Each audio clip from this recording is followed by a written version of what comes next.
नमस्कार दोस्तों, स्वागत है आप सभी का रेलवे नॉलेज चैनल पर। मैं हूं आरवी सर और स्टार्ट करते हैं हमारे सेशन को। रेलवे डिपार्टमेंटल एग्ज़ाम्स के लिए एक ऑथेंटिक चैनल है और रेलवे ऑर्गेनाइजेशन एक बहुत बड़ा ऑर्गेनाइजेशन है जहां नए नए आयाम आपको मिलते हैं प्रिपरेशन करने के लिए और अपने प्रमोशन को, अपने पद को आगे बढ़ाने के लिए। तो दोस्तों, हमेशा हमें प्रिपरेशन करते रहना चाहिए और आगे बढ़ते रहना चाहिए। हमारी टीम आपका फुल सपोर्ट करेगी। आपको किसी भी टॉपिक की नीड है तो आप हमसे संपर्क कर सकते हैं, स्टडी मटेरियल के लिए संपर्क कर सकते हैं। बाकी रेगुलर कोई ज़रूरी नहीं है दोस्तों, अगर आप स्टडी मटेरियल हमसे लेना चाहें तो ले भी सकते हैं। अदरवाइज़ आपकी ये क्लासें ही हमारी आपके लिए रामबाण सिद्ध होंगी। ये सारी क्लासें आप देख सकते हैं, हम यूट्यूब पर हमें ज्वाइन कर सकते हैं। उसके अलावा व्हाट्सअप चैनल ग्रुप में हमारे में जुड़ सकते हैं। हर वीडियो के लिंक में हमारा व्हाट्सअप चैनल ग्रुप मिल जाएगा कमेंट सेक्शन में। और उसके अलावा आप हमारे साथ हमारा एप्लीकेशन है प्ले स्टोर पर, यही लोगो, ऐसा लोगो आपको दिखेगा रेलवे नॉलेज के नाम से, आप उसे भी डाउनलोड कर सकते हैं। उसमें अभी अपडेशन चल रहे हैं, कुछ टेस्ट वगैरह अभी आपको लोग्ड दिखेंगे वो, क्योंकि उनमें अपडेशन चल रहे हैं, क्रॉस चेक किया जा रहा है सारी चीज़ों को। तो कुल मिला के दोस्तों हम ये कहेंगे यहाँ पर कि आपको अगर प्रिपरेशन करनी है तो एकदम शानदार तरीके से प्रिपरेशन करनी चाहिए। 2026 के क्वेश्चन हैं और ये पार्ट 5 हमारा चल रहा है। 5वां पार्ट आज हम लेके आए हैं और इसमें कैसे क्वेश्चन आ रहे हैं और हम हज़ारों क्वेश्चन कवर करते हैं। तो साथ के साथ हज़ारों क्वेश्चन कवर होंगे तो ऑटोमेटिकली दिमाग में आएगा कि कैसा क्वेश्चन बनता है और कैसा नहीं बनता, और एग्जाम में आपको बेहतरीन हेल्प मिलेगी। चैनल पर नए हैं तो चैनल को सब्सक्राइब कर लो, बेल आइकन दबा लो और शेयर कर दो, लाइक कर दो। अब स्टार्ट करते हैं दोस्तों सेशन को। तो कुल मिला के आपको यहाँ पर, अगर आपको स्टडी मटेरियल चाहिए कंप्लीट एग्जाम्स का, ग्रुप बी और ग्रुप सी एग्जाम्स का, तो आप रेलवे डिपार्टमेंटल एग्जाम्स एलडीसी या प्रमोशनल कोटे के लिए आप मैसेज कर सकते हैं। Prepare smart, get promoted, secure your success, ये हमारा नारा है दोस्तों। और ये हाल ही में हमारे पास हमारे सपोर्ट और खुद की मेहनत से अवधेश कुमार जी ने प्रमोशन पाया है, PS1 ये बने हैं।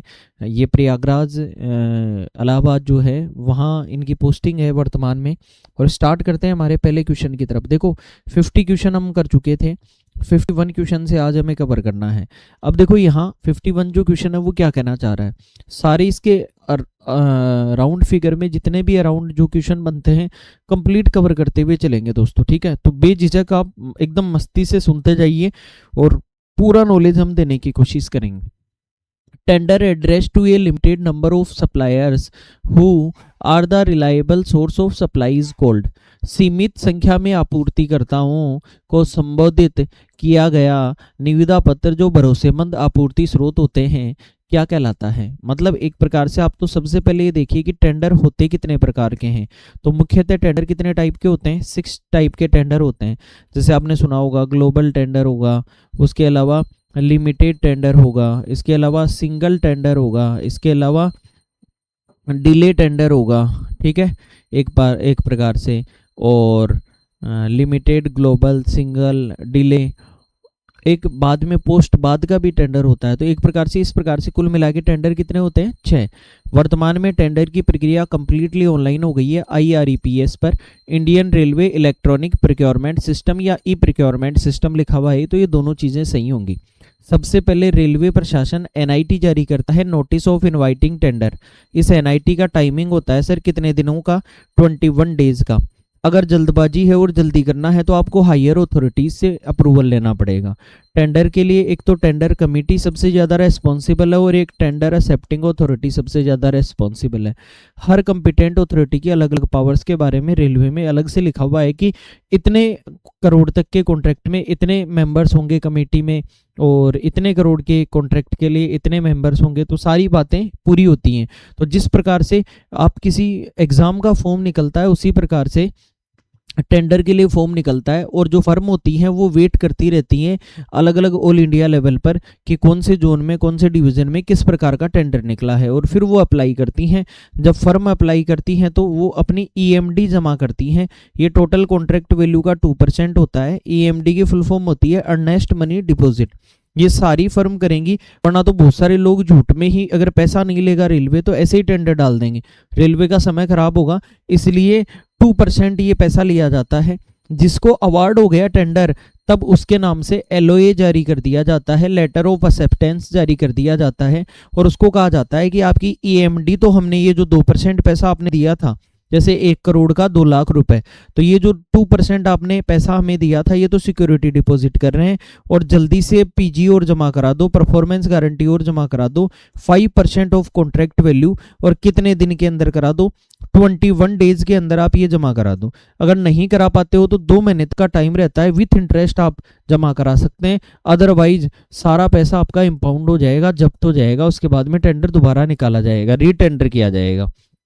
तो ये पूरी प्रोसेस, और जिनको अवार्ड नहीं हुआ उनके नाम से भी लेटर जाता है और कहता है रेलवे की ये लो आपका 2% जो ईएमडी आपने दिया था वो पैसा वापस ले लो, हमने किसी दूसरी फर्म को अवार्ड कर दिया। फिर जब ये पीजी जमा कराने का समय रहता है उसी समय वो सारी फाइल अकाउंट्स में जाती है और पीजी जमा होती है, बैंक सिक्योरिटी गारंटी लेता है, डीडी जमा होती है। ये सारी प्रोसेस होने के बाद फर्म काम चालू कर देती है। ये पीजी वापस मिल जाती है फर्म को। कब मिलती है? जब वर्क कंप्लीशन हो जाता है उसके 2 महीने बाद ये पीजी कंप्लीट वापस मिल जाती है। आपसे मेरा खुद का क्वेश्चन है पर्सनली कि आप ये बताइए क्या ये एसडी कब मिलेगी उसे, या फिर एसडी मिलेगी नहीं, या बिल में कंपनसेट कर ली जाएगी? तो ये एसडी कर जैसे पीजी तो काम कंप्लीट होने के 2 महीने बाद मिलेगी, परफॉर्मेंस गारंटी होती है कि आप काम कैसा करेंगे, ठीक है। लेकिन ये फिर ये जो एसडी है इसका क्या होता है और ये कब मिलेगी, बोलो क्लियर। तो यहाँ सीधा सीधा ये कह रहा है कि अगर सप्लायर लिमिटेड हो आपके पास, तो सप्लायर लिमिटेड है तो लिमिटेड टेंडर कहलाएगा सर। वहाँ बाकायदा IREPS पोर्टल पर ये भी दिया हुआ रहता है कि ग्लोबल या open tender is universal.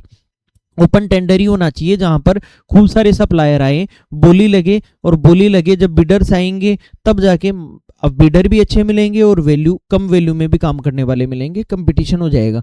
Single tender is exception. Single tender केवल एक ही फर्म कोई सामान बनाती है तो वो एक्सेप्शन, अपवाद माना गया है सिंगल टेंडर। लेकिन कुछ चीजें होती हैं, कुछ लिमिटेड फर्म ही अगर टेंडर वो सामान बनाती हैं तो लिमिटेड टेंडर बोलते हैं। सीमित फर्म जो होती हैं, स्टोर वगैरह से ज़्यादा रिलेटेड होती हैं, उन फर्म को डायरेक्ट नोटिस दिया जाता है, गजट नोटिस नोटिफिकेशन भी निकाला जाता है, IREPS पर भी लिमिटेड टेंडर डाला जाता है। देखो PAC टेंडर यानी किसी भी चीज़ का, PAC का मतलब हो गया प्रोप्राइटरी। प्रोप्राइटरी यानी किसी चीज़ का अधिकार उसी फर्म के पास होना। जैसे मान लो ये पेन है, ये पेन मैं खुद ही बनाता हूं, तो मैं खुद बनाता हूं तो मैं क्या करूंगा, इसको पेटेंट करा लूंगा मेरे नाम से। मैं कह दूंगा कि ये जो पेन है ये तो मेरी तरफ से है, ये तो मैं ही बनाता हूं। अगर ये मैं ही बनाता हूं तो मैं इसका प्रोप्राइटर हो गया। जैसे आपने कई बार दुकानों के ऊपर प्रो लिखा हुआ नहीं देखा, उसका फुल फॉर्म प्रोप्राइटरी होता है। पूरा नाम भी लिख के रखते हैं कि प्रोप्राइटर यानी खुद स्वामी होना, मालिकाना हक होना किसी का, वो प्रोप्राइटरी बोलते हैं। तो PAC की फुल फॉर्म भी पूछी जाती है, प्रोप्राइटरी आर्टिकल सर्टिफिकेट। मतलब एक प्रकार से मैंने वो सर्टिफिकेट बना लिया कि मैं इस चीज का मालिक हूं, उसे PAC बोला जाता है। तो किसी सामान अगर रेलवे ऐसी फर्म से लेती है तो रेलवे कई बार कह देती है कि क्या ये आपकी चीज है, आपका मालिकाना हक है, तो आप कहेंगे हाँ बिल्कुल ये चीज हम ही बनाते हैं, हमारे पास इसका प्रोप्राइटरी आर्टिकल सर्टिफिकेट भी है, PAC है हमारे पास इसका। तो ये स्वामी होना किसी भी चीज का। तो एक प्रकार से PAC टेंडर भी होता है, प्रोप्राइटरी आर्टिकल सर्टिफिकेट। यहाँ क्वेश्चन में ये कहना चाह रहा है कि लिमिटेड अगर सप्लायर्स हैं तो टेंडर भी कैसा होगा सर, लिमिटेड। अगर लिमिटेड सप्लायर है तो टेंडर भी कैसा होगा, लिमिटेड टेंडर होगा सर। बोलो क्लियर। इस बात का जरूर ध्यान रखें, ठीक है। तो यहां पर इतना ध्यान रखें। अगला क्वेश्चन अपन आगे बढ़ते हैं। देखिए PAC स्टैंड फॉर, अभी हमने जो पूछा उसी चीज को हम कवर कर रहे हैं। PAC स्टैंड्स फॉर यानी प्रोप्राइटरी आर्टिकल सर्टिफिकेट। यहां हमें ये पता लगा PAC का फुल फॉर्म होता है proprietary article certificate. Proprietary article certificate ये PAC का फुल फॉर्म हुआ। बोलो क्लियर है दोस्तों, इस बात का आप जरूर ध्यान रखें। PAC और कई फुल फॉर्म आते हैं, जैसे मान लो आपसे पूछ लिया जाए कई फुल फॉर्म आपसे एक ही इस पेज पे पूछ लेता हूं। IREPS अभी आपने पढ़ा है, बिना देखे खुद से बोलिए, Indian railway e procurement system. Hospital का HMIS होता है, इसका क्या होता है, हॉस्पिटल मैनेजमेंट इंफॉर्मेशन सिस्टम। उम्मीद कार्ड होता है हॉस्पिटल का, इसका मतलब यूनिक मेडिकल आइडेंटिटी, ID यानी तो आइडेंटिटी होता है। ये हॉस्पिटल के जितने भी ऐप है ये रेलटेल कंपनी बनाती है, बाकी लगभग जो रेलवे के और एप्लीकेशन है वो क्रिस बनाता है। तो सर क्रिस की फुल फॉर्म क्या है? यहाँ पर centre for railway information system, नई दिल्ली में इसका हेडक्वार्टर है, जीएम क्रिस बैठते हैं सर। इसके अलावा अकाउंट्स डिपार्टमेंट में AIMS पोर्टल काम में आता है, तो accounting information management system. E office का मतलब इलेक्ट्रॉनिक ऑफिस होता है सर। एक जितने भी कोच कहाँ खड़े हुए हैं, जैसे दिक्कत क्या है, जैसे एक पोर्टल बनाया गया ICMS और इसकी वास्तव में बहुत जरूरी थी, इसे शॉर्ट में CMS पोर्टल बोलते हैं, इंटीग्रेटेड कोचिंग मैनेजमेंट सिस्टम। जैसे मान लो एक बात बताओ, कोई ट्रेन है जो साउथ से चल के और इधर नॉर्थ में आ गई, और नॉर्थ में आ गई अब उसका किसी कोच में खराबी आ गई, अब वो कोच तो जा नहीं सकता उस ट्रेन में वापस, तो जहां से ट्रेन स्टार्ट होती है उसे बोलते हैं ओरिजिनेटिंग स्टेशन, प्राइमरी डिपो, और जहां जाकर रुकती है कुछ समय रुकती है फिर वापस आ जाती है तो वो सेकेंडरी डिपो होगा। तो सेकेंडरी डिपो पर भी कोच की साफ सफाई और मेंटेनेंस, अगर वह 6 घंटे से ज्यादा रुकती है तो उसका वॉशिंग लाइन पे मेंटेनेंस होता है, साफ सफाई होती है, पूरी चेक होती है ट्रेन। तो कुल मिला के कोई कोच मान लो साउथ से कोई ट्रेन आई और किसी कोच में कोई समस्या आ गई तो उस कोच की जगह दूसरा कोच लगाना पड़ेगा। जब दूसरा कोच मान लो हमने लगाया, जैसे मान लो जयपुर जंक्शन है, जयपुर पे आ गई कोई चीज, कोई ट्रेन आ गई, अगर जयपुर कोई ट्रेन आ गई उसका कोच जयपुर वालों को कहना पड़ेगा कि भाई ये कोच तो नहीं चल पाएगा, ये कूलिंग नहीं कर रहा, या इसका अल्टरनेटर खराब हो गया, या कोई और कमी आ गई, तो इसलिए फिर उस कोच को कटवा देते हैं। कोच कटवाना यानी उसको हटवा देते हैं, सिक मार्क कर देते हैं और उसकी जगह दूसरा कोच लगाया जाएगा। तो बताओ साउथ का कोच तो आ गया जयपुर में और जयपुर का कोच उस ट्रेन में साउथ में चला गया, फिर कब वो कोचों की अदला बदली होगी, फिर जयपुर वालों को क्या हिसाब किताब रहेगा। और अगर कागजी पन्ने में देखा जाए तो ये तो हिसाब किताब बहुत दबके रह जाएगा। अब साउथ का कोई आदमी ये जानना चाहिए कि हमारा एक कोच था वो कहाँ गया उस ट्रेन का, तो या तो वो जयपुर आए, जयपुर आके उनके कागज पीछे के कागज देखें कि हाँ साहब इस ट्रेन में से ये कोच कब आया कब नहीं आया, ये सारा।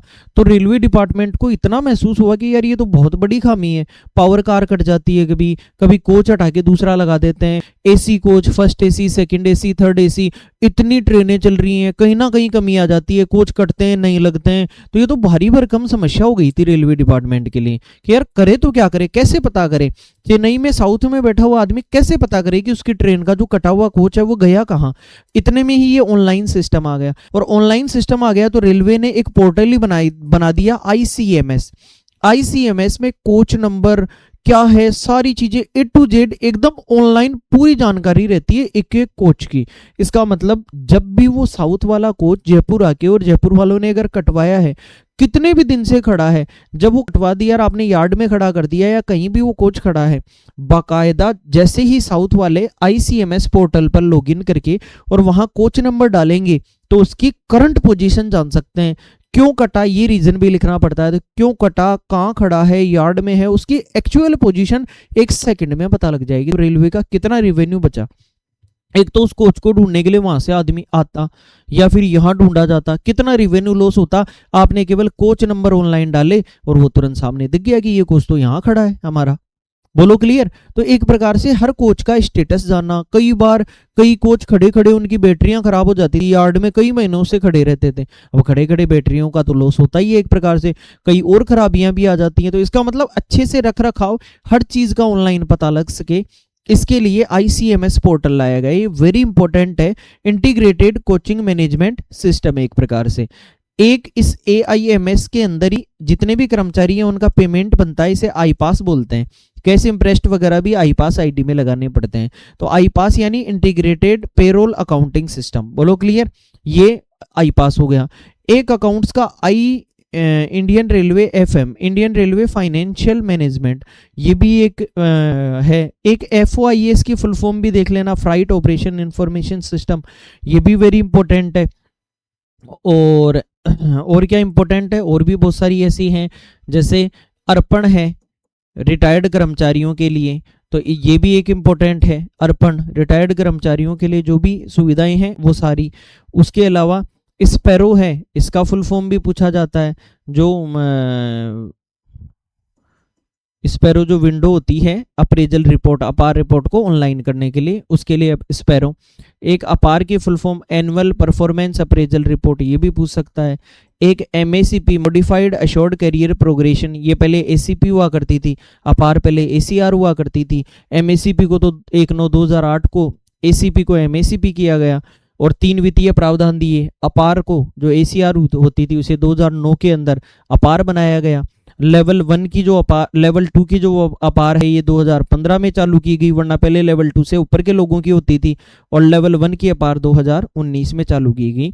ये वो हॉट क्वेश्चन है, तड़कते फड़कते क्वेश्चन है जो हर एक दो एग्जाम में पूछे जाते हैं। डेफिनेटली इनमें से आपको क्वेश्चन देखने को मिलेगा। और भी आपको PNR की फुल फॉर्म जान लो sir, passenger name record PNR होता है, और PRS passenger reservation system, UTS ये आजकल बहुत हाईलाइट हो रहा है, unreserved ticketing system, unreserved ticketing system, बोलो क्लियर, याद रख लेना। जो जनरल जो यात्री जो टिकट लेते थे विंडो पर जाके, उनको ऑनलाइन सिस्टम कर दिया, और ये जो टिकट बनेगी ये प्लेटफॉर्म से महज 50 से 60 मीटर कुछ दूरी पर बनेगी, और ट्रेन में बैठने पर भी ये टिकट नहीं बनेगी। वरना तो लोग ऐसा कर लेंगे ना, ट्रेन में बैठ जाएंगे, जैसे ही आपको टिकट एग्जामिनर आता हुआ दिखेगा टिकट बना लेंगे, लेकिन टिकट बनेगी नहीं। इसलिए टिकट तो उसके एरिए के, ट्रेन की बाउंड्री के एरिए और 50 मीटर स्टेशन से दूर होने पर ये टिकट बनेगी, ठीक है, यहाँ पर। और इसके अलावा और कोई फुल फॉर्म बताइए, और भी बहुत सारी फुल फॉर्म होती हैं, जैसे कैट की फुल फॉर्म होती है सेंट्रल एडमिनिस्ट्रेटिव ट्रिब्यूनल, 1985 में स्थापना हुई। कितने स्टेट में कैट है बताइए? 18-19 स्टेट में कैट है ना, जहाँ जहाँ हाई कोर्ट होता है वहाँ पर कैट होती है, और जो कैट होता है उस कैट के निर्णय को चुनौती हाई कोर्ट में बाकायदा दी जा सकती है। कैट के अंदर बाकी सारे मामले नहीं सुने जाएंगे, सरकारी कर्मचारियों से संबंधित मामले सुने जाएंगे, जिनमें आप प्रमोशन, आपका ट्रांसफ़र या आपके सर्विस रिकॉर्ड से रिलेटेड ये सारे मामले, प्रशासन से जुड़े हुए मामले हैं, ये कैट में सुने जाते हैं। 50 रुपये फीस लगती है केवल आपकी, लेकिन आपको पता है कि 50 रुपये फीस के अंदर किसी का कोई काम तो हो नहीं पाएगा, तो सरकार को इन नियमों को भी थोड़ी बदलने की ज़रूरत है, और पब्लिक प्रोसिक्यूटर रखने की भी ज़रूरत है, तो बहुत सारे काम करने की यहाँ पर आवश्यकता है। इतने हमने फुल फॉर्म जान लिए दोस्तों, ये वेरी वेरी इंपॉर्टेंट है। और भी कई फुल फॉर्म होते हैं, जैसे IRCTC हुआ, Indian railway catering and tourism corporation, ये भी एक आता रहता है कई बार एग्जाम के अंदर। DRM की full form divisional railway manager, GM की जनरल मैनेजर, ये तो आपको एकदम आसान है तो आती होंगे, लेकिन एग्जाम में पूछ ले तो कम से कम रिवाइज तो कर लो एक बार। CRB chairman railway board, MR minister of railways, ठीक है, एक प्रकार से ऐसे शॉर्टकट में आपसे बहुत सारी बातें पूछी जा सकती हैं और उनका जवाब आपको आना चाहिए। बोलो क्लियर। तो PAC की फुल फॉर्म क्या होती है? प्रोप्राइटरी आर्टिकल सर्टिफिकेट, ये जरूर याद रखें।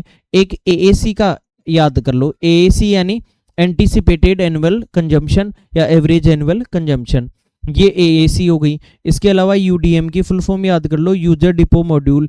एक IMMIS की फुल फॉर्म याद कर लो, integrated material management information system, और UDM इसी में IMMIS के अंदर ही होता है।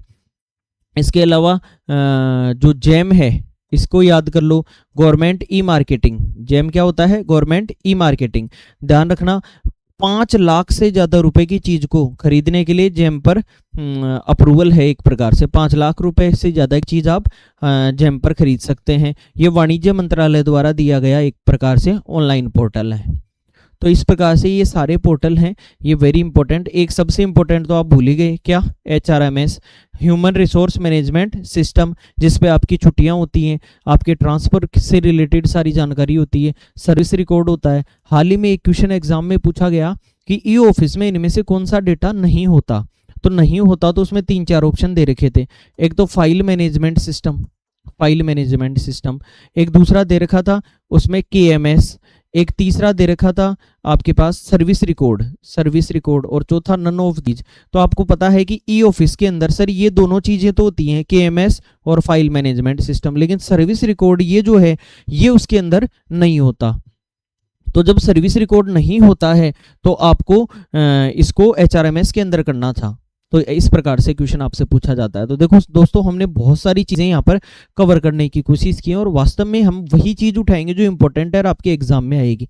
100% जो हम कर रहे हैं यहीं से क्वेश्चन आएंगे। आप तो इन्हीं क्लासों को बार बार सुनते जाओ। कई लोग ऐसी ड्यूटी में भी होते हैं तो उस समय ईयरबड से या ईयरफोन लगा के आप कर सको, या पूरी सावधानी के साथ रहते हुए और फिर उसके बाद में आप एक प्रकार से इन क्लासों का फ़ायदा ले सकते हैं। चलिए दोस्तों आगे बढ़ते हैं अगले क्वेश्चन की तरफ। The term NIT stands for, अगला कह रहा है NIT शब्द का मतलब क्या है। तो अभी तो हमने बोला कि notice for inviting tender, notice inviting tender, national information tender, negotiation in tender, new invitation terms, नहीं, नोटिस फॉर इनवाइटिंग टेंडर। और टेंडर के लिए ये जो नोटिस दिया जाता है, एक तो गजट नोटिफिकेशन एक समाचार पत्र में निकलवाना पड़ेगा और IREPS पोर्टल के ऊपर डालना पड़ेगा रेलवे ऑर्गेनाइजेशन को। जो भी टेंडर करना है कौन डालेगा, टेंडर कमेटी, और एक्सेप्ट कौन करेगा, टेंडर एक्सेप्टिंग अथॉरिटी एक्सेप्ट करेगी। Indian railway e procurement electronic procurement system और NIT जारी की जाती है। NIT यानी नोटिस फॉर इनवाइटिंग टेंडर, और इसके लिए कितने दिन का टाइम दिया जाता है, 21 डेज का टाइम दिया जाता है। और 21 डेज के साथ साथ एक बात और ध्यान रखें कि अगर काम जल्दी करना हो, मान लो हो सकता है कई बार इमरजेंसी पड़ जाती है, तो हायर अथॉरिटीज़ का अप्रूवल लेकर समय को घटाया बढ़ाया भी जा सकता है। दूसरा, रीटेंडर आप तभी करेंगे जब चीज़ें कंप्लीटली फेल हो जाएं, बार बार रीटेंडर नहीं करेंगे। एक NIT के बाद इस समय काल में EMD जमा करा के कॉन्ट्रैक्टर आपसे जुड़ सकते हैं। EMD अर्नेस्ट मनी डिपॉजिट होता है, ये 2% होगा कॉन्ट्रैक्ट वैल्यू का। अवार्ड हो या नहीं हो, ये फॉर्म फीस है आपकी, लेकिन अवार्ड नहीं होता तो वापस मिल जाएगी, और अवार्ड आपको हो गया तो सिक्योरिटी डिपॉजिट हो जाएगी। साथ के साथ आपको 21 दिन 21 डेज दिए जाएंगे PG जमा कराने के लिए। परफॉर्मेंस गारंटी, ये टोटल कॉन्ट्रैक्ट वैल्यू का 5% होती है। PG आपको वर्क कंप्लीशन के 2 मंथ्स के बाद में मिलेगी। बोलो क्लियर। इस प्रकार से, और अवार्ड नहीं होगा तो भी सूचना दी जाएगी। अवार्ड होने पर LOA जारी होगा, जिसे लेटर ऑफ एक्सेप्टेंस बोलते हैं, इसकी फुल फॉर्म भी पूछ सकता है आपसे। तो इतनी सारी चीजें। एक NIP से कंफ्यूज मत होना, NIT और NIP एक जैसे से ही नाम है। NIT यानी नोटिस फॉर इनवाइटिंग टेंडर, और ये NIP जो है ना, जब आपको चार्जशीट दी जाती है, SF जो 5 है इससे मेजर बड़ी शास्ति बड़ी पेनल्टी, और SF 11 से छोटी पेनल्टी। छोटी पेनल्टी वो आती है जो 3 साल के अंदर अंदर की कोई सजा हो, या फिर पास पीटीओ रोकना, या कोई भी 1 साल के लिए, मतलब 3 साल के अंदर की सजा या पास पीटीओ, इस प्रकार की कोई चीज़ हो वो छोटी शास्ति मानी जाएगी।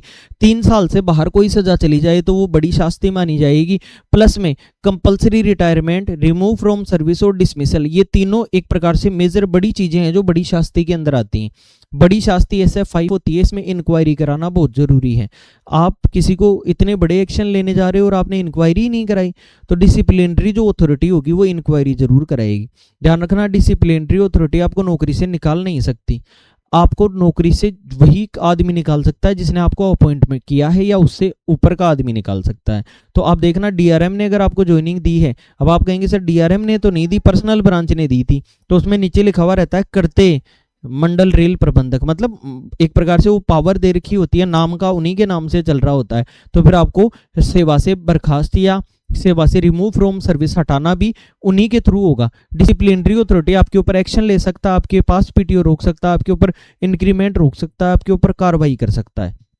लेकिन आपको निकालने की कार्रवाई के लिए वह फिर जो अपॉइंटिंग अथॉरिटी है उसको लेटर लिखेगा और उसको कहेगा कि ये हमने जांच कराई, ये अभियुक्त इस प्रकार से पाया गया, अब इसको रिमूव फ्रॉम सर्विस करने की इसने ऐसा गुनाह किया है, तो फिर वो आगे कर सकता है। इसके लिए आपको 45 डेज का अपील करने का टाइम मिलता है। बोलो क्लियर। अपील में आप 3 गवाह रख सकते हैं खुद के।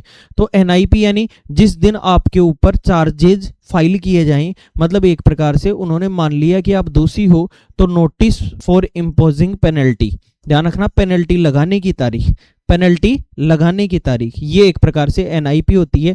लेकिन नोटिस फॉर इनवाइटिंग टेंडर ये टेंडर वाला, तो इन दोनों के नाम में बहुत फर्क है, इस बात का जरूर ध्यान रखें। बोलो क्लियर। तो SF 5 और SF 11 स्टैंडर्ड फॉर्म सारे याद कर लेना दोस्तों, स्टैंडर्ड फॉर्म बहुत काम आते हैं।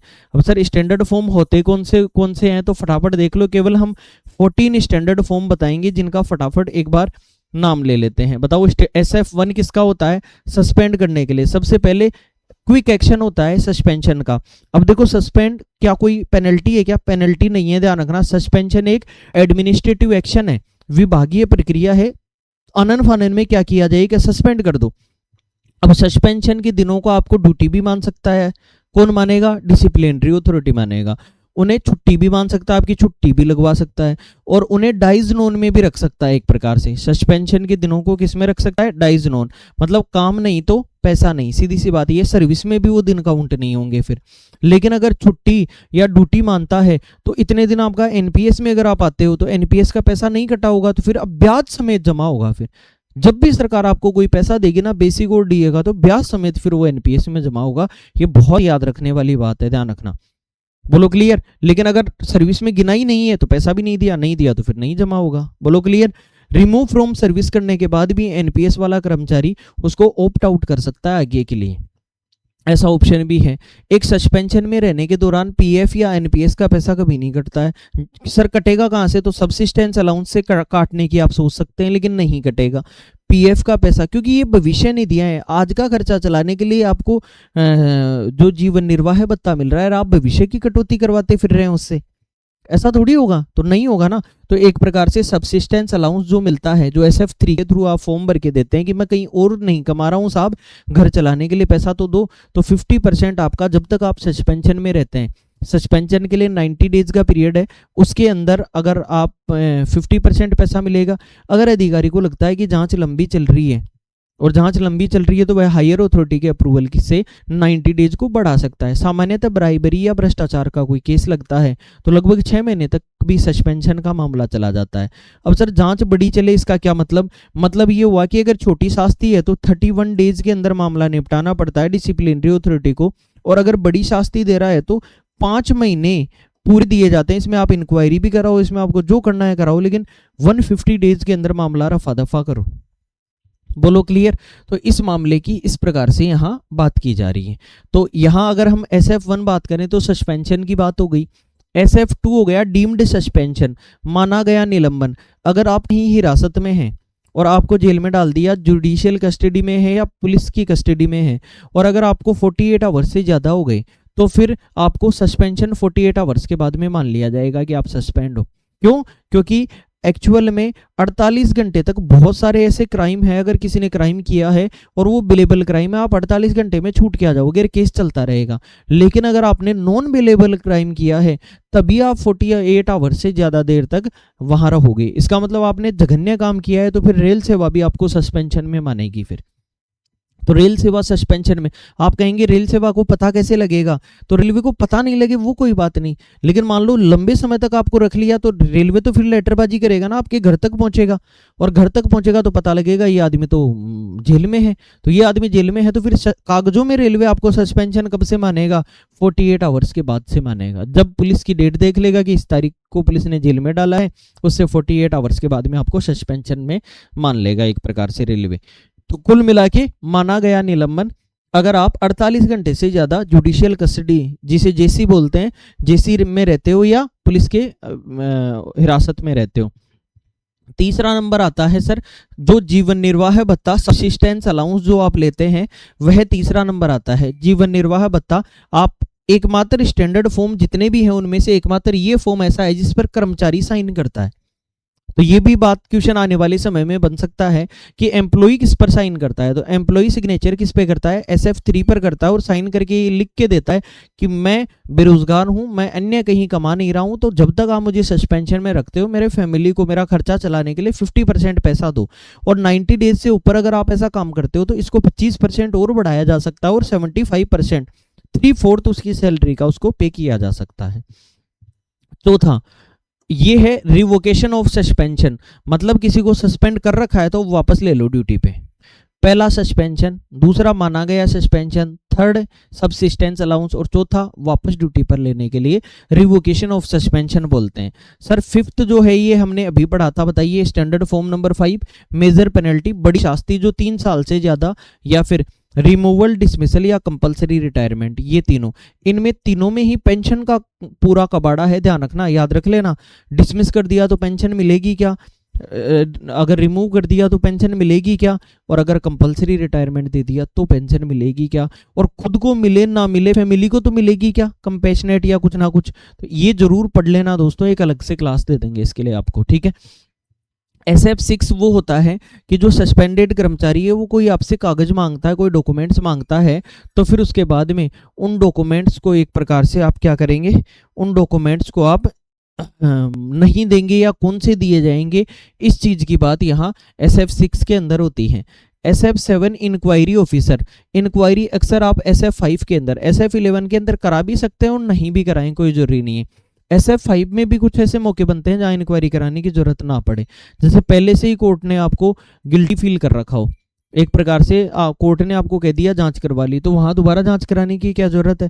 राष्ट्रपति ने कह दिया कि आपको जांच कराने की जरूरत नहीं है, प्रेसिडेंट ने, तो भी आपको दोबारा इंक्वायरी कराने की जरूरत नहीं है। तो ऐसे हर जगह रूल के अंदर रूल बनते हैं, आप ये तो याद रखो। लेकिन SF5 के अंदर अगर आपको इंक्वायरी ऑफिसर नॉमिनेट करना है तो ये SF7 के थ्रू आप नॉमिनेट करेंगे।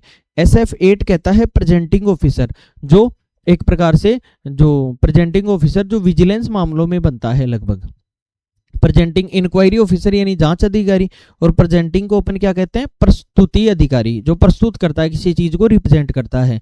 तो ये रिप्रेजेंटिंग जो ऑफिसर है वो SF8 के थ्रू। 9वां कुछ जगह लिखा हुआ रहेगा, हटा दिया गया, लेकिन इसमें सेकंड शो कॉज नोटिस हटाया था, कोई भी जांच की प्रक्रिया के बारे में इसमें बताया गया है। 10th नंबर है कॉमन प्रोसीडिंग। कॉमन प्रोसीडिंग यानी कोई ऐसी गिल्टी कर दी जिसमें ज़्यादा लोग शामिल हैं। जैसे मान लो एक ट्रेन में चल रहे हैं, तो ट्रेन में चल रहे हैं तो उसमें लोको पायलट भी शामिल है, उसमें ACCI भी शामिल है, उन्होंने कोई गड़बड़ कर दी, या कहीं पर 2-4 विभागों की एक डिपो में कर्मचारी अलग अलग काम कर रहे हैं, इलेक्ट्रिकल, इंजीनियरिंग, मैकेनिकल, इन सबके मिलकर SNT सबके मिलकर काम कर रहे हैं और वो कोई ना कोई गड़बड़ कर रहे हैं।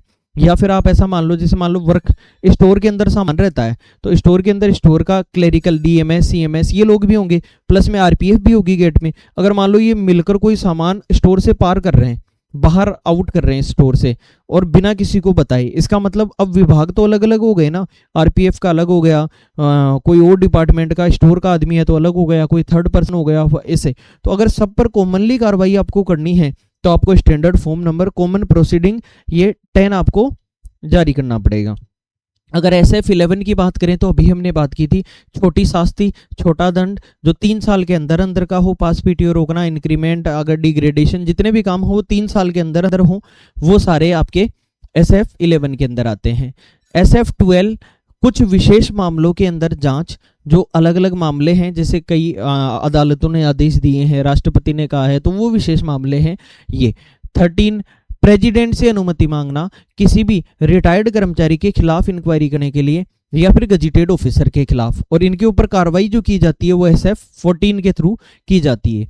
तो दोस्तों ये हमने टोटल स्टैंडर्ड फॉर्म जाने, जिन स्टैंडर्ड फॉर्म के तहत हम रेलवे डिपार्टमेंट, ये स्टैंडर्ड फॉर्म आपसे पूछे तो किसके अंतर्गत आते हैं, तो ये D&R रूल्स के, डिसिप्लिन एंड अपील रूल्स के अंदर, D&A रूल्स के अंदर आते हैं।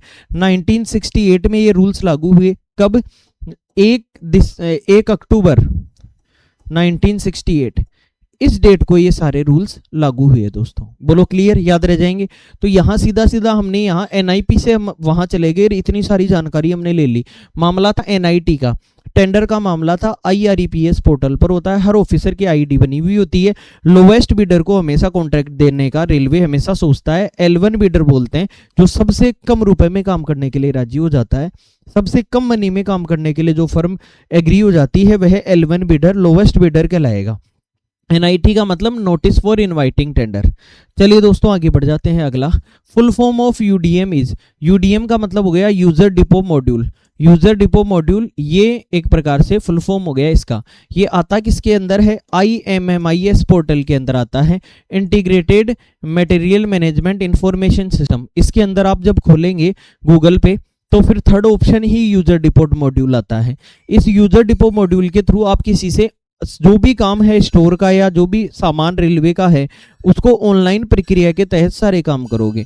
अगर आपने किसी से सामान लिया है तो आपके पास वह अकाउंटल करने के लिए दिखाएगा कि आपके अकाउंटल के अंदर इतना सामान पड़ा है। क्यों? क्योंकि आपने जिससे लिया होगा उस आदमी ने अपने IMMIS पोर्टल के अंदर UDM को खोला होगा।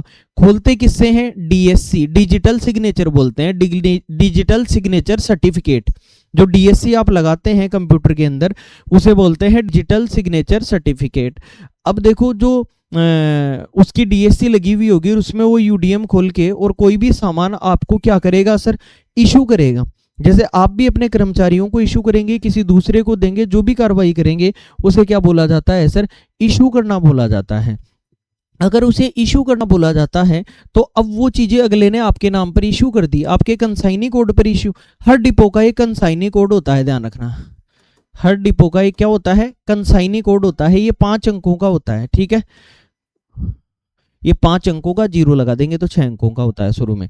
तो कुल मिला के ये 5-6 अंकों का होता है कंसाइनी कोड। कंसाइनी कोड से भी चीजें इशू की जा सकती हैं, डिपो के नाम से भी, पीएल नंबर से भी। स्टॉक आइटम है तो पीएल नंबर से भी चीजें इशू की जा सकती हैं। तो एक प्रकार से आपके नाम से उन्होंने इशू कर दी, तो इस यूडीएम में वो कहाँ दिखाएगा, अकाउंटल में दिखाएगा। और आप अकाउंटल कर लेंगे कि हाँ ठीक है, हमने ये सामान, ये भी पूछता है ये सामान आपने रखा कहाँ, तो ऑफिस में रखा है या स्टोर में रखा है, या कितने स्टोर बना रखे हैं उसमें जो नाम ऐड करने का आता है वहां आपने कहाँ उसको रख रखा है, वो अकाउंटल करना कहलाता है। आप किसी को देते हैं चीज तो इशू करना कहलाएगा। इसी में ऑप्शन CRN का भी आता है। अगर कोई एंट्री गलत हो गई तो 2 महीने तक आपके पास राइट बैक करने का ऑप्शन आता है। आप राइट बैक कर सकते हैं उस सामान को। 2 महीने बाद में आपको डायरेक्ट क्रिस से संपर्क करके उस चीज को हटवाना पड़ेगा। CRN बना सकते हैं आप। DS8 भी कर सकते हैं। जैसे आपके पास कोई सामान है जो खराब हो गया, अब वो खराब हो गया तो आपके खाते में तो बोल रहा है ना ऑनलाइन की ये चीज खराब है, लेकिन पड़ी है, चाहे आपके पास पड़ी है, तो आप जब तक उसको स्टोर में जमा नहीं करवाएंगे तब तक वो चीज आपके खाते से नील नहीं होगी। तो स्टोर में जमा कराने के लिए एक फॉर्म भरते हैं आप DS8, जिसे एडवाइस नोट बोलते हैं। तो आप एक प्रकार से एडवाइस नोट बनवाएंगे और अपने गजेटेड ऑफिसर से अप्रूवल लेंगे। गजेटेड ऑफिसर से अप्रूवल लेने के बाद जैसे ही किसी चीज की कोडल लाइफ खत्म हो गई और खराब हो गई चीजें, तो फिर उसे स्टोर में जमा करा देंगे, तो आपके खाते से वो नील हो जाएगा और स्टोर के खाते में बोलने लग जाएगा। कंपिटेंट अथॉरिटी स्टोर के लिए फिर क्या करती है सर, ऑक्शन लगाती हैं सर। ऑक्शन यानी नीलामी। ठेकेदार आते हैं और स्टोर में अलग अलग जगह अलग अलग केबिन बने हुए रहते हैं कि ये स्टील का है, ये आयरन का है, ये बैटरी का है, ये ट्यूबलाइट का है, ये लाइट का है। हर प्रकार का जो भी प्लास्टिक का अलग रहता है, तो अलग अलग अलॉट बनते हैं और कंपिटेंट अथॉरिटी फिर ऑक्शन लगभग उनकी कीमतें देख के और ऑक्शन करती हैं, और ऑक्शन करती हैं, नीलामी करती है। ठेकेदार नीलामी में बोली लगाते हैं और उस सामान को उठा ले जाते हैं। तो ये प्रोसेस रहती है सर। तो एक प्रकार से ये सारे काम किस पर होते हैं, यूडीएम पर। अब सर यूडीएम पर आप जो सामान लाएंगे उस सामान के लिए आपको पहले से ही आपको AAC देनी पड़ती है। कहाँ, स्टोर के अंदर। AAC यानी 1 साल की आपकी कितनी खपत होगी, उस AAC में आपके पिछले साल, जैसे आप अभी 2026 की बात कर रहे हैं तो उसमें डेटा 2025 का भी होगा, 2024 का भी होगा। एक प्रकार से 3 प्रकार के आइटम होते हैं। A कैटेगरी के आइटम सर, B कैटेगरी के आइटम सर, और C कैटेगरी के आइटम। सबसे क्रिटिकल आइटम A कैटेगरी के आइटम होंगे जो 50,000 से प्लस के आएंगे, बहुत महंगे होते हैं, और पूरे स्टोर का लगभग 15% ये होते हैं। स्टोर का 5% होते हैं मेरे हिसाब से, 15% ये होते हैं, और ये पूरा होते हैं 70 से 80%। इनमें थोड़ा बहुत 5-10% का ऊपर नीचे हो सकता है, ये अब ध्यान रख ले कि इतने से इतना पूरे स्टोर का। 50,000 से ऊपर की चीज A कैटेगरी में मानी जाएगी, 10,000 से 50,000 तक की चीज B कैटेगरी में मानी जाएगी, और C कैटेगरी में 10,000 तक की चीज मानी जाएगी। इन सब की आप एक लिस्ट बना के देंगे, और AAC होती है एंटीसिपेटेड एनुअल कंजम्पशन। हमने पिछली बार इतना खर्च किया और अब हमें आप इतना दे दो, उसको आप भर के दे देंगे। वो वहाँ जो भी स्टोर होगा वहाँ आपकी AAC अपडेट करने के लिए मिनिस्ट्रियल स्टाफ होता है, वो उसको अपडेट कर देगा। और जब वो उसको अपडेट कर देगा तो आपको जो भी मिलेगी वो 3 मंथली चीज़ें मिलेंगी। आप 3 महीने में, मतलब एक बार एक प्रकार से जैसे जनवरी टू मार्च कोई चीज़ उठा ली, फिर मार्च से अप्रैल मई जून, अप्रैल टू जून आपने उठा ली, फिर ऐसे 3-3 महीने के 4 स्लॉट में आप चीज़ें उठा सकते हैं। किसी स्लॉट में आपकी चीज़ बच जाए तो वो आपसे उनकी कैसी लाइजनिंग है वो दे देते हैं, मतलब एक प्रकार से सालाना चीज़ हो गई। लेकिन फिर भी आप ये कहें कि सर कोई चीज़ AAC से बाहर निकल जाए, तो जैसे मान लो किसी डिपो के अंदर ICF गाड़ी चल रही थी, जो इंटीग्रल कोच फैक्ट्री चेन्नई है वहां से निकली हुई ICF रैक की गाड़ी चल रही थी। अचानक से ऑर्डर आ गया ऑपरेटिंग के पास कि ये तो LHB कोच हो जाएगा। LHB यानी जो पावर कार से चलते हैं, हमने ICF और LHB पे डिटेल्ड वीडियो बनाया हुआ है। तो अगर ये LHB कोच हो जाएगा सर, तो अचानक से इन्होंने तो AAC दी नहीं होगी इस चीज़ की, तो इसके लिए भी रेलवे ने प्रावधान कर रखा है। और इसी में अलग अलग डिमांड है। आप किसी दूसरे डिपो से भी, जैसे ऐसा नहीं है कि एक डिपार्टमेंट या तो स्टोर से ही ले सकता है या अपने ही डिपार्टमेंट, नहीं, जैसे इलेक्ट्रिकल डिपार्टमेंट का आदमी मैकेनिकल डिपार्टमेंट से भी सामान ले सकता है। कंसाइनी कोड वगैरह पता होना चाहिए, अगर जरूरत की चीज़ है तो वो इशू करेगा और आपको अकाउंटल करना है, सीधी सी बात, उनकी चीज़ आपके खाते में आके गिर जाएगी। तो एक प्रकार से इसी प्रकार का सिस्टम होता है। तो अब अचानक से आपको जरूरत पड़ गई तो इसके अंदर जब भी आप कोई सामान कहीं से स्टोर से खरीदने जाते हैं तो एक ऑप्शन और आता है रिक्विजिशन का। बोलो दोस्तों, सही कह रहा हूं क्या? आप में से कौन कौन लोग यूडीएम का प्रॉपर यूज करते हैं? कमेंट बॉक्स में यस लिखकर मुझे ये महसूस करवाएं कि कितने लोग यूडीएम का यूज करते हैं रेगुलर। यूडीएम का यानी यूजर डिपो मॉड्यूल, जिसके अंदर रिक्विजिशन नामक पोर्टल होता है या नहीं होता। और इस रिक्विजिशन को खोलेंगे तो आपको दिखाएगा to store depot, to other depot, to divisional store, इस प्रकार से टू स्पेशल डिमांड, मतलब स्पेशल डिमांड। तो अब क्या होगा कि जैसे अचानक से सामान की जरूरत पड़ गई और आपकी तो एएसी नहीं है उस सामान की, तो आपको S1313 नामक फॉर्म भरना पड़ेगा। S1313 फॉर्म भरेंगे, ये स्पेशल डिमांड होती है, इस पर गजेटेड ऑफिसर के साइन होते हैं, अथॉरिटी होती है, और अब आप स्टोर में जाके ये सामान ला सकते हैं अगर वहाँ अवेलेबल है तो। आप कहेंगे अवेलेबल है या नहीं है, इसका कैसे पता लगे? तो जैसे हमने ICMS कोचों की बात की थी कि कोच के नंबर डाले पता लग जाता है, ऐसे ही आप उस स्टोर का वहां पर देख लेंगे कि इस स्टोर में ये PL नंबर की चीज पड़ी है या नहीं पड़ी। आप तो PL नंबर डालो आपके आसपास के स्टोर में, सब में बता देगा कि ये चीज कहाँ पड़ी है और कितनी पड़ी है। बोलो क्लियर? अगर वो रेगुलर यूडीएम पर चीजों को इशू कर रहे हैं, अपडेट कर रहे हैं, अकाउंटल कर रहे हैं तो। कई बार लोग कई दिनों तक करते नहीं है, तो फिर अब एक बात बताओ, कई दिनों तक अपडेट नहीं किया, अब उसको दिखा रहा है कि 100 चीजें पड़ी हैं, अब उसने 80 काम में ले ली, अब दूसरा डिपो वाला कहेगा कि भाई साहब आपके पास तो पड़ी हैं, अरे पड़ी कहाँ है, उसको अपडेट नहीं किया, बस ऑनलाइन। तो इसलिए बेहतरीन रिजल्ट चीजें तभी दे सकती हैं जब आपने आज चीज इशू की तो आज ही यूडीएम पर चढ़ा दो, ताकि कोई दूसरे डिपो वाला देखे तो आपने इशू कर दी तो यूडीएम पे चढ़ा दो। तो कुल मिला के इस प्रकार से ये यूडीएम पर काम होता है। और यूडीएम को हमने डिटेल में, दोस्तों देखो, हमारे पढ़ाने का तरीका, सिखाने का तरीका यही है, क्वेश्चन चाहे गिनती के कम हो जाए, लेकिन हमने इस चीज की बात की है ना, तो ये दिमाग में बैठाने के लिए बात की है कि what is UDM, what is IMM IS, what is AAC, कैसे कैटेगरियों पर काम होता है, यूडीएम में क्या क्या कर सकते हैं हम, ICMS कोच वाला काम है वो क्या क्या कर सकते हैं। क्योंकि इससे क्या होता है, जो आदमी इसको काम में ले रहा होगा ना, वो तो इसका क्वेश्चन कर देगा, लेकिन और कोई नहीं कर पाएगा। लेकिन अगर जो काम में नहीं ले रहा है फिर भी हमारी क्लास देखेगा तो उसके दिमाग में जरूर बैठेगा कि हाँ इसमें ऐसा ऐसा होता था। बोलो क्लियर है? तो दोस्तों ये हमारा यूजर डिपो मॉड्यूल का पूरा काम था। इसमें और भी कई प्रकार की कार्रवाई होती है, अकाउंटल करना, ये रिक्विजिशन करना, और साइड में कई प्रकार के सर्विस रिक्वेस्ट, कई ऑप्शन आते हैं। बोलो क्लियर? तो आज के लिए इसके आगे बढ़ते हैं इस क्वेश्चन से।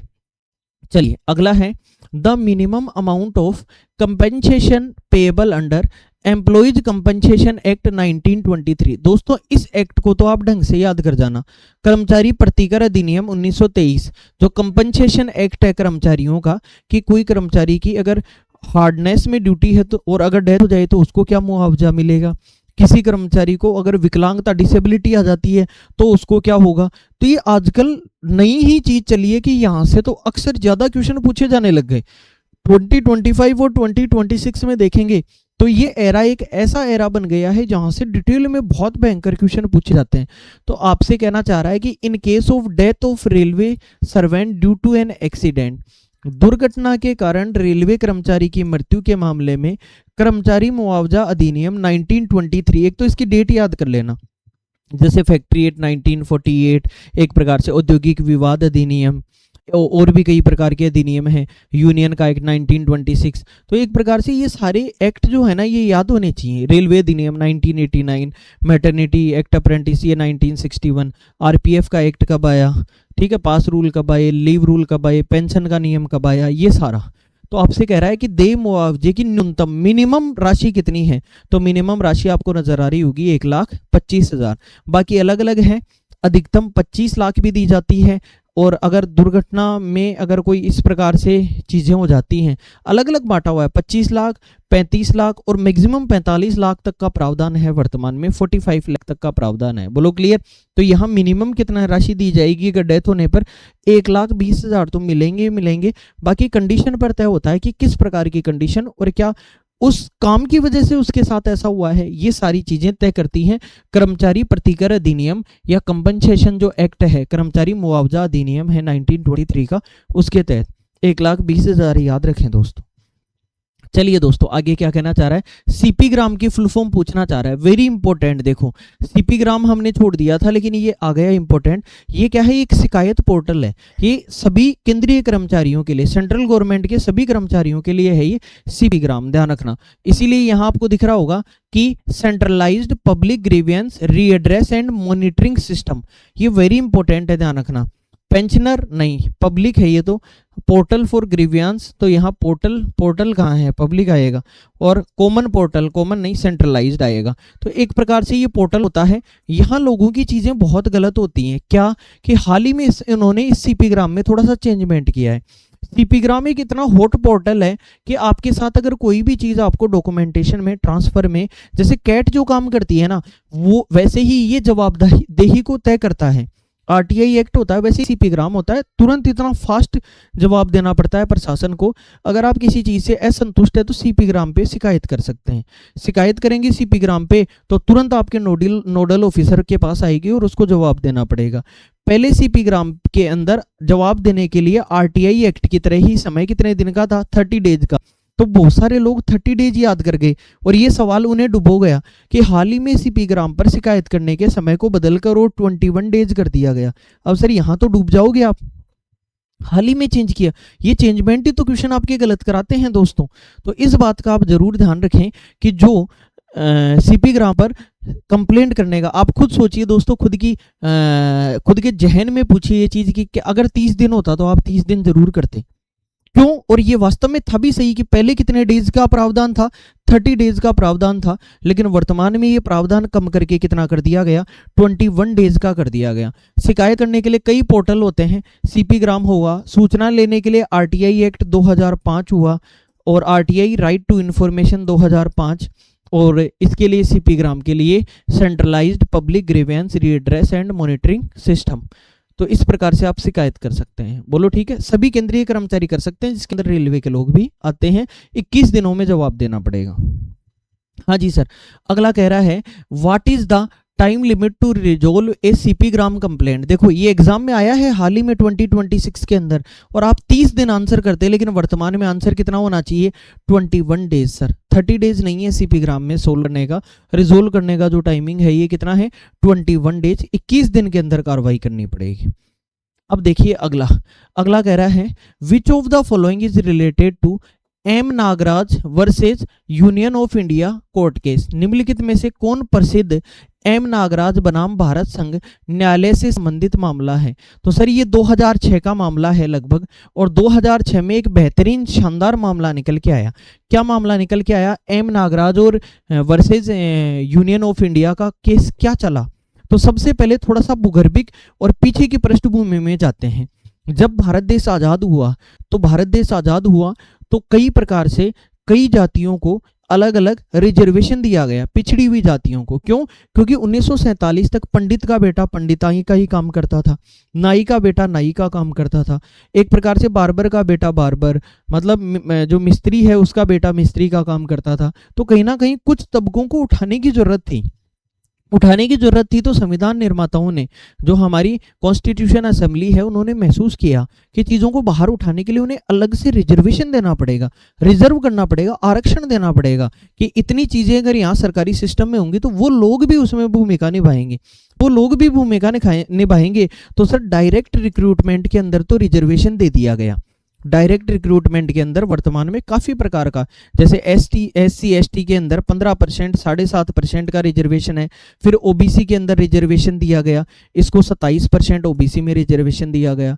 तो आपको खुद को लग रहा है ये कि एक प्रकार से ये मामला कितना ज़्यादा चला गया, 50% के लगभग चला गया। बताओ 15 और 7 कितना हुआ, 15 और 7 22, 22.5, एक प्रकार से 49 पॉइंट कुछ % या 50% के लगभग मामला चला गया। तो एक प्रकार से ये केवल डायरेक्ट रिक्रूटमेंट DR कोटे की वैकेंसियों के लिए ही किया गया। किस किस का आरक्षण मिलता है? एक तो SC ST, एक ये OBC का आरक्षण हुआ, और वर्तमान में 2019 में EWS का आरक्षण भी कर दिया गया। इकोनॉमिकली वीकर सेक्शन के लिए कितने % रिजर्वेशन? 10% रिजर्वेशन दोस्तों कर दिया गया। अब सर ये 10% ये सारे रिजर्वेशन तो हो गए, लेकिन फिर उसके बाद में मामला उठ के आया SC ST को प्रमोशन में भी रिजर्वेशन दो। किसके अंदर रिजर्वेशन दो? प्रमोशन के अंदर। मतलब एक प्रकार से मामला ऐसे उठ के आया कि जैसे मान लो कोई SC ST कैंडिडेट है, आरक्षण से वो नौकरी तो लग गया, लेकिन उसको प्रमोशन भी थोड़ा आगे बढ़ाओ ताकि वो पूरा समाज आगे बढ़ सके।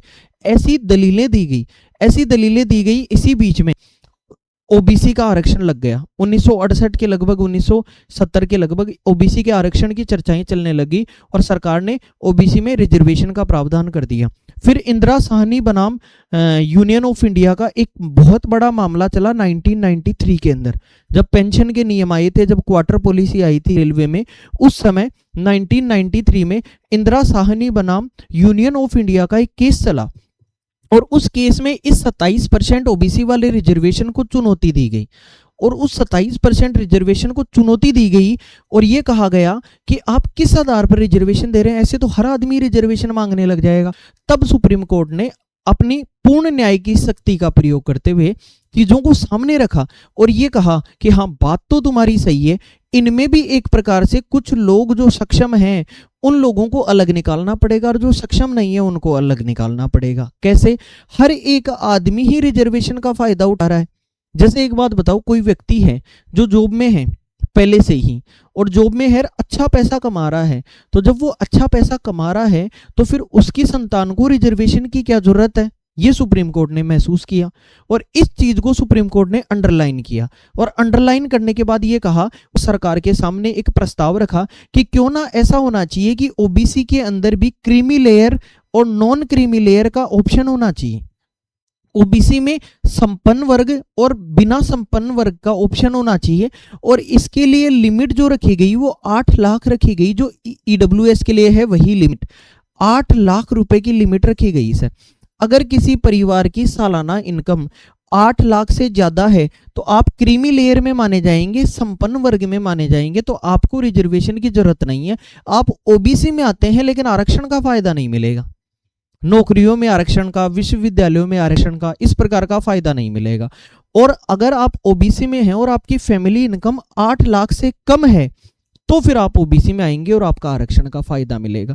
इससे सुप्रीम कोर्ट ने ये चीज बहुत सही बोली। कैसे भाई? जो अच्छे परिवार में 8 लाख से ज्यादा इनकम वाले परिवार में अगर जो बढ़ रहा है, 1993 में आप समझ सकते हैं जब पैसे की कोई वैल्यू नहीं थी, 8 लाख बहुत कुछ हुआ करते थे उस समय। 8 लाख से ज्यादा पैसे कमाने वाले परिवार के बच्चे को ओबीसी में तो रखा गया, बच्चे को किस में रखा गया? ओबीसी में तो रखा गया, लेकिन ओबीसी में रखने के अलावा उसको आरक्षण का फायदा नहीं दिया। और इससे क्या हुआ? जो सीटें खाली रही, जो वास्तव में फायदा जिनको मिलना चाहिए था, उन ओबीसी के बच्चों को फायदा मिला। बात तो सही है ना? और आज की डेट तक भी ये चलता ही आ रहा है कि ओबीसी में कोई परिवार अगर 8 लाख से ऊपर कमाता है तो वो ओबीसी का रिजर्वेशन नहीं ले सकता, लेकिन 8 लाख से अगर कम कमा रहा है तो वो ओबीसी का रिजर्वेशन ले सकता है। ये बात, एक बात और सुन लेना, सरकारी कर्मचारियों के लिए 8 लाख वाला मामला लागू नहीं होगा। ये बहुत इंपॉर्टेंट बात है। गवर्नमेंट कर्मचारी पर 8 लाख वाला, कई बार आप सोच रहे हो सर मेरे तो पिताजी ये हैं, ये बहुत 8 लाख से ज्यादा सालाना कमाते हैं, अब मैं क्या करूं, मुझे फायदा नहीं मिलेगा क्या? नहीं, गवर्नमेंट एम्प्लॉय जो है उसके लिए ये मामला अलग है। भारत सरकार में 2 प्रकार की नौकरियां होती हैं, group A, group B, group C और ग्रुप डी। 4 प्रकार की जॉब देती है भारत सरकार। बोलो क्लियर? अब आप ये बताइए कि ये जो ओबीसी है, एससी एसटी है, ये किसके आधार पर तय किया जाता है? ये आपके माता पिता के आधार पर तय किया जाता है। और ये आय भी किसके आधार पर देखी जाएगी? ये माता पिता के आधार पर देखी जाएगी दोस्तों। तो एक प्रकार से माता पिता की आय को देखा जाएगा, तो फिर माता पिता नौकरी में होंगे उसी को तो चेक किया जाएगा। तो सर एक तरफ तो मैं फादर की बात कर लेता हूँ, ये फादर एबीसीडी नौकरी में हो, और एक तरफ मदर की बात कर लेता हूँ, मदर एबीसीडी नौकरी में हो। ये भारत सरकार में group A, group B, group C और ग्रुप डी की इस प्रकार से नौकरियां आती हैं। अब बात यह है कि इन नियमों में सरकारी कर्मचारी के लिए 8 लाख वाली बात नहीं है। 8 लाख वाली बात नॉर्मल व्यवसायी उद्योगपति के लिए है। सरकारी कर्मचारी वह है जो अगर माता या पिता दोनों ग्रुप डी में नौकरी करते हैं, चाहे उनकी भले ही सैलरी दोनों की मिला के 20 लाख से ऊपर जारी हो सालाना, लेकिन उनके बच्चे को नॉन क्रीमी लेयर में ही माना जाएगा, आरक्षण का फायदा मिलेगा। बहुत डिटेल में बता रहा हूं दोस्तों, जिंदगी में चीजें हमेशा ये डाउटफुल जो रहता है वो चीजें जिंदगी भर के लिए क्लियर हो जाएंगी आपकी। बस इस वीडियो को अब ध्यान से देखना और लाइक करते चलना ताकि हमें मोटिवेशन मिले। अगर माता पिता दोनों ग्रुप डी के अंदर हों, अब दोनों होंगे तो भी बच्चा नॉन क्रीमी लेयर में होगा। अगर इनमें से कोई एक ग्रुप डी में होगा तब तो नॉन क्रीमी लेयर में होगा ही होगा। बोलो क्लियर। तो अगर ग्रुप डी में आपके माता पिता हैं तो आप नॉन क्रीमी लेयर में ही माने जाओगे, आरक्षण का पूरा फायदा मिलेगा आपको। लेकिन अगर माता पिता, इससे नीचे चले जाओ, ग्रुप सी में माता पिता दोनों ग्रुप सी में हो तो दोस्तों क्या होगा, तो भी आपको नॉन क्रीमी लेयर में ही माना जाएगा।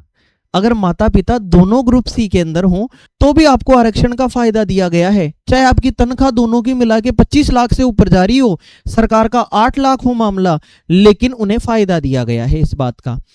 अगर माता पिता दोनों ग्रुप बी के अंदर हो दोनों, तो फिर सर आपको ये फायदा नहीं मिलेगा, तो फिर आपको क्रीमी लेयर में माना जाएगा।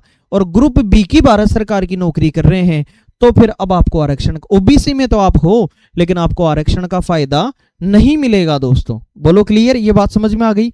सर दोनों ना हो और अगर अकेले पिता ही केवल या अकेली माता ही नौकरी में हो तो फिर आपको फायदा मिलेगा और आप नॉन क्रीमी लेयर में आ जाओगे दोस्तों। दोनों नौकरी में नहीं हो ग्रुप बी में, एक ही ग्रुप बी में हो तो फिर आपको फायदा मिल जाएगा सर। लेकिन अगर वह व्यक्ति 15 साल के अंदर ग्रुप ए में प्रमोट हो गया, लेकिन अगर देखो रूल के अंदर रूल सुनो, कितना मजा आता है इन रूल्स को पढ़ के। अगर वह व्यक्ति जो आपके माता या पिता में से जो ग्रुप बी की अकेला नौकरी कर रहा है और 15 इयर्स के अंदर अगर ग्रुप ए के अंदर प्रमोट हो गया तो फिर आप फिर से किस में आ जाओगे, क्रीमी लेयर में माने जाओगे दोस्तों। लेकिन 15 साल बाद में ग्रुप ए में आता है तो आप हमेशा नॉन क्रीमी लेयर में ही माने जाओगे। जब दोनों नौकरी कर रहे थे तो ही क्रीमी लेयर में थे, तो दोनों ए में होंगे तो भी किस में होंगे, क्रीमी लेयर में। अकेला ए में होगा कोई तो भी क्रीमी लेयर में, यूपीएससी के थ्रू ये फायदा नहीं मिलेगा। तो ये है सर राज आरक्षण का, ओबीसी का। अब हाल ही में सुप्रीम कोर्ट ने कितनी बार टिप्पणी कर दी एससी एसटी के लिए। तो सबसे बड़ी बात आपको यहां से क्या सीखने को मिली, ये सुनिए। सबसे बड़ी बात ये सीखने को मिली कि जिसके पिताजी पहले से ही आईएएस ऑफिसर हैं या ग्रुप ए की सर्विस में हैं, क्या उस बच्चे को आरक्षण की जरूरत है क्या? सबसे पहले तो आप ये सुनिए, क्योंकि वो तो संपन्न परिवार में पला है शुरू से ही। जिसके माता पिता दोनों ग्रुप बी में हो, दोनों ग्रुप ए में हो, या जिसके एक भी व्यक्ति 15 साल में ग्रुप ए में प्रमोट हो गया तो उसको आरक्षण की कहां जरूरत है? उसको तो जनरल का कंपटीशन फाइट करना चाहिए। वो तो पूरे साजो सामान और पूरे विकास के साथ, घर की पूरी व्यवस्था के साथ उस बच्चे ने पढ़ाई की होगी। उसने तो कभी डेफिशिएंसी झेली ही नहीं होगी उस बच्चे ने। तो आप कहेंगे सर बात तो एकदम सही है। तो सुप्रीम कोर्ट यही तो बात कब से अंडरलाइन कर रहा है कि ये काम एससी एसटी के अंदर भी होना चाहिए, ये काम एससी एसटी के अंदर भी होना चाहिए। अब सर ये काम एससी एसटी के अंदर होना चाहिए तो दिक्कत क्या है? जो लोग आईएएस आईपीएस ऑफिसर है उन्हीं के बच्चे एससी एसटी का फायदा उठा रहे हैं। अरे जब बच्चा पूरे संपन्न परिवार के अंदर जन्म ले रहा है, पढ़ रहा है, उसको आरक्षण क्यों मिले? एससी एसटी वाला रिजर्वेशन क्यों मिले उसको? आप खुद बताइए। अब पता है दिक्कत क्या होती है हमारे देश में? हमारे देश में दिक्कत ये होती है कि जो आईएएस आईपीएस लोग हैं वो जो गरीब बच्चे हैं ना उनको उकसा देते हैं कि रिजर्वेशन खत्म हो जाएगा, ये हो जाएगा, वो हो जाएगा। अरे और फिर वो जो गरीब बच्चे हैं वो सड़कों पे आ जाते हैं सरकार के खिलाफ। अरे आप समझो तो सही, आप खुद के पैर पे कुल्हाड़ी मार रहे हो। वो गरीब बच्चे, सरकार तो ऐसी व्यवस्था, या सुप्रीम कोर्ट ये कहना चाह रहा है कि इस एससी एसटी के अंदर भी क्रीमी लेयर और नॉन क्रीमी लेयर का ऑप्शन होना चाहिए। अर्थात संपन्न जो परिवार है उसको एससी एसटी में तो रखो लेकिन आरक्षण का फायदा मत दो। अब कोई आईएएस का बेटा आईएएस अगर रिजर्वेशन से बन रहा है, अगर वो नहीं बन रहा होता तो उस पद पर एससी का एसटी का कोई गरीब बच्चा बैठा हुआ होता। आप खुद समझिए इस बात को। तो एक प्रकार से नॉलेज की अनभिज्ञता के कारण पूरा एससी एसटी समाज रोड पे आ जाता है और सड़कों पे आकर और सरकार का विरोध करना चालू कर देते हैं कि एक प्रकार से आरक्षण खत्म कर दिया। अरे ये तो अच्छी चीज है। अगर जो पहले से ही संपन्न है उसको रिजर्वेशन की क्या जरूरत है? उसको रिजर्वेशन की जरूरत ही नहीं है। तो एक प्रकार से क्रीमी लेयर और नॉन क्रीमी लेयर का सिस्टम भारत में सुप्रीम कोर्ट कब से प्रयास कर रहा है कि ओबीसी की तरह इनमें भी ये रिजर्वेशन आना चाहिए, और इनमें भी ये जो रिजर्वेशन आना चाहिए ये आने वाले समय में भारत में जरूर आएगा, ताकि गरीब परिवार के बच्चे को वास्तव में, आप खुद ये सोचिए, एससी एसटी के किसी बच्चे के माँ बाप अगर ग्रुप ए के अंदर हैं तो उसको क्या जरूरत है रिजर्वेशन की? बेचारे गरीब एससी एसटी के बच्चे को उठाकर लाओ ना उस जगह, तो उसको फायदा नहीं मिलना चाहिए उस चीज का। लेकिन हर जगह इन चीजों के अंदर कुछ ना कुछ लूप होल्स हैं। कैसे? हाल ही में आपने महाराष्ट्र में एक पूजा खेडकर मामला देखा होगा। पूजा खेडकर एक नव नियुक्त आईएएस अधिकारी, अब जो नव नियुक्त आईएएस अधिकारी बनी पूजा खेडकर, उन्होंने एक वो क्या है डिप्टी आई कलेक्टर बनी थी, और कलेक्टर कहीं गए हुए थे, पीछे से अमीर माँ बाप की बेटी थी, पीछे से उसने क्या किया, कमरे पर कब्जा कर लिया कलेक्टर के पर, कई प्रकार की समस्याएं महाराष्ट्र में खड़ी कर दी। तो फिर अचानक से वो कलेक्टर आए, उनको बुरा लगा, उन्होंने उसकी पूरी कुंडली खंगाली। जब कुंडली खंगाली तो पता लगा कि पूजा खेडकर के माता पिता तो आईएएस ऑफिसर थे।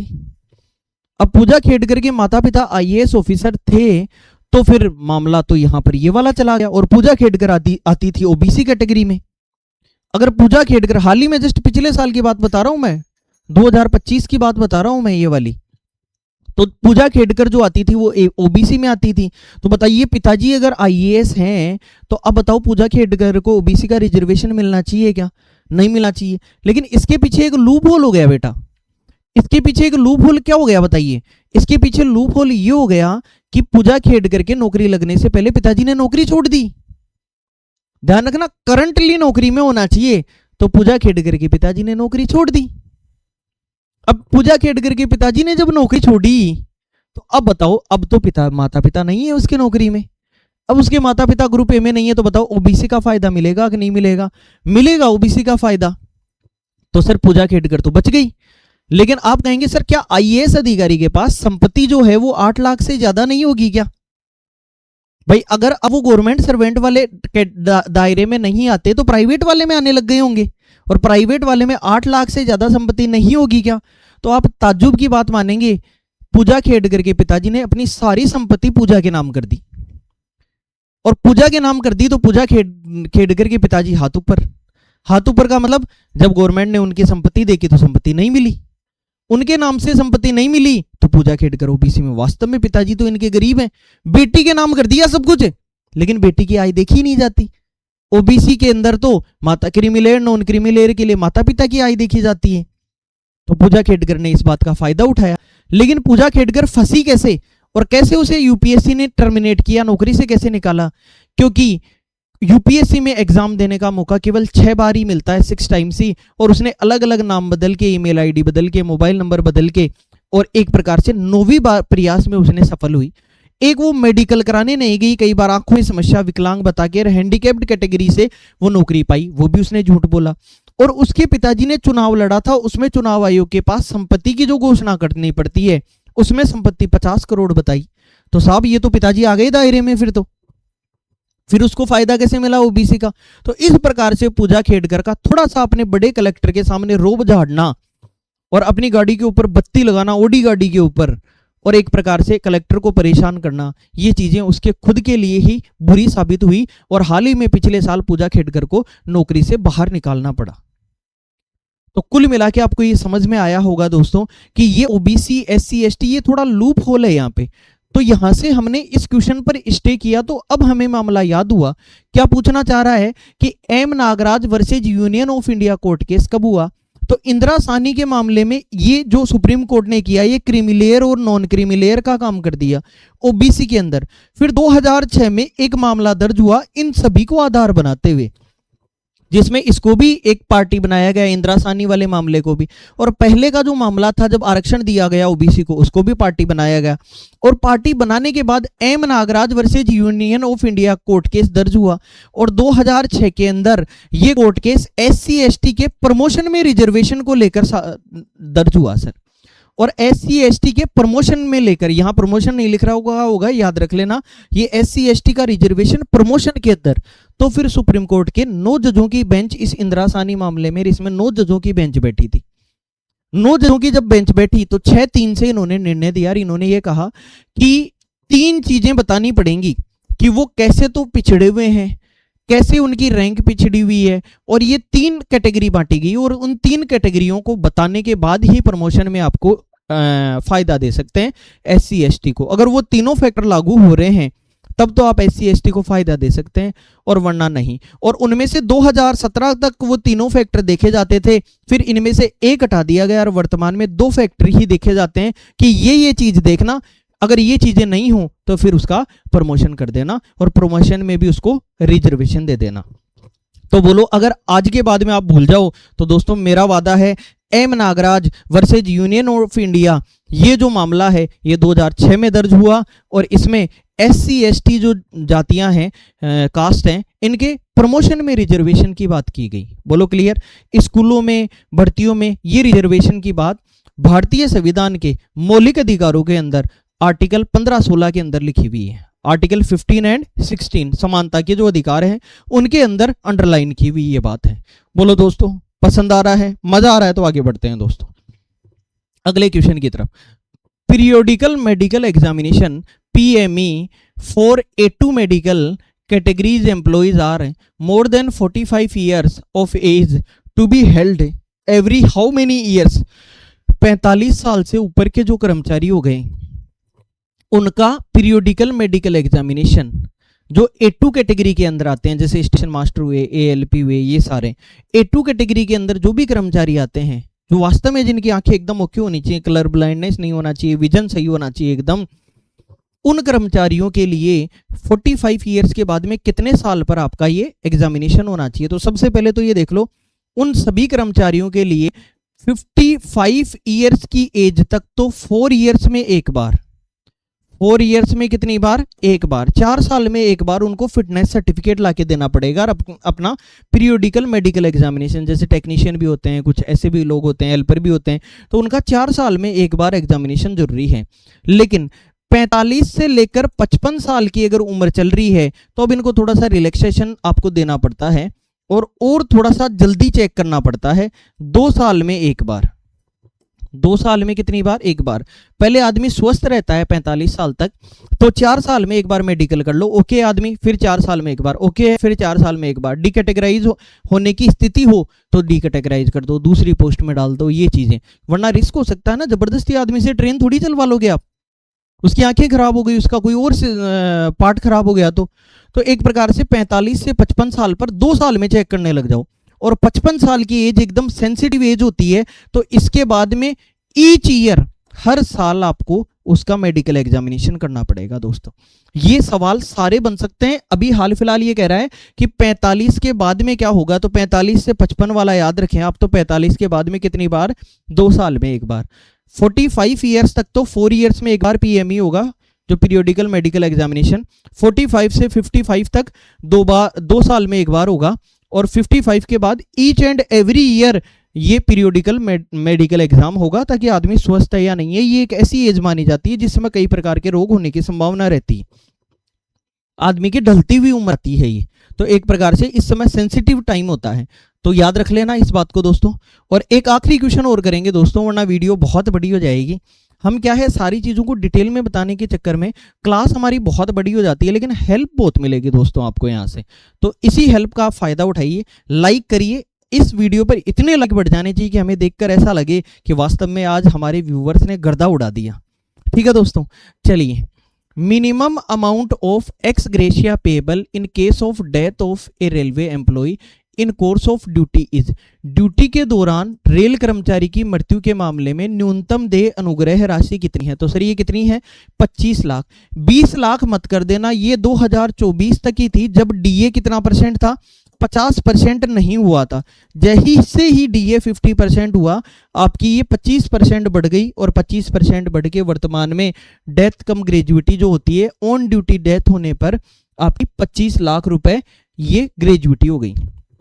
बोलो क्लियर। दूसरी चीज ये और याद रखना कि आपको पता है कोई भी कर्मचारी डेथ होती है तो CGA अपॉइंटमेंट की बात होने लग जाती है, अनुकंपा भर्ती की कंपैशनेट ग्राउंड पर अपॉइंटमेंट की बात होने लग जाती है। अब कंपैशनेट ग्राउंड पे अपॉइंटमेंट कई कारणों से हो सकता है।